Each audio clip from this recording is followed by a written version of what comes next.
Welcome to Bible show. இன்னைக்குள்ள வசனம் என்னன்னு சொல்லி நம்ம ஃப்ரெண்ட் சொல்லுவாங்க, கேட்போமா? இன்னைக்குள்ள வசனம் என்னன்னு பார்த்தீங்கன்னா, போதுமென்கிற மனதுடனே கூடிய தேவ பக்தியே மிகுந்த ஆதாயம். 1 தீமோத்தேயு 6ஆம் அதிகாரம் 6ஆம் வசனம். இந்த வசனத்தை நான் இங்கிலீஷ்லயும் வாசிக்கிறேன், கேளுங்க. But godliness with contentment is great gain. 1 Timothy chapter 6 verse 6. இந்த வசனத்தோட அர்த்தம் என்னன்னு பார்த்தீங்கன்னா, போதும் என்ற மனசுல இருக்கணுமா. நம்ம ஒரு பொருள் இருக்குன்னா அந்த பொருள் போதும் அப்படின்னு இருக்கணுமா. ஃபார் எக்ஸாம்பிள் பார்த்தீங்கன்னா, இப்போ நம்மகிட்ட ஒரு கார் இருக்கும், ஒரு கார் போதும்ல, இன்னொரு கார் எதுக்கு வாங்கணும், சரியா? அந்த மாதிரி. இப்போ ஃபார் எக்ஸாம்பிள் நீங்களாம் அம்மா அப்பா டாய்ஸ் வாங்கி கொடுப்பாங்க. என்ன டாய்ஸ்னால் உங்களுக்கு ரொம்ப பிடிக்குமா? பிடிக்குதுல்ல.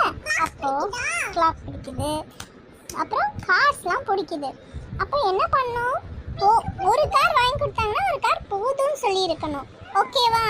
நெக்ஸ்ட் டைம் கார்லாம் நிறைய வாங்கக்கூடாது, ஓகேவா? இது ஜஸ்ட் அன் எக்ஸாம்பிள். ஆமாம் ஃப்ரெண்ட்ஸ், நம்ம அம்மா அப்பா டாய்ஸ் நம்மளுக்கு ஆசையாக வாங்கி தரும்போது, அம்மா அது ஒன்று போதும் அப்படின்னு சொல்லி இருந்தால் போதும். நிறைய டாய்ஸ் நம்ம வாங்கணும்னு அவசியம் இல்லை.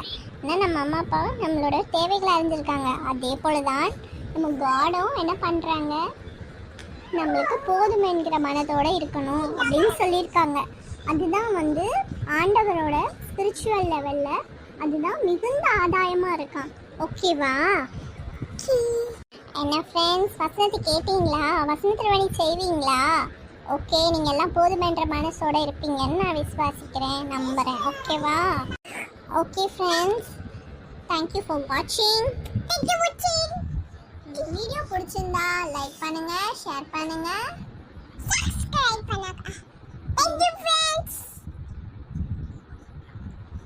ஓகே, உங்களுக்கு இந்த வீடியோ பிடிச்சிருந்தா லைக் பண்ணுங்க, ஷேர் பண்ணுங்க, சப்ஸ்கிரைப் பண்ணுங்க, ஓகேவா? எங்கள் சேனலை டெய்லி பாருங்க. டெய்லி புது புது வேர்ஸ் போடுறோம், ஆண்டவரோட வசனத்தை போடுறோம். God bless you friends.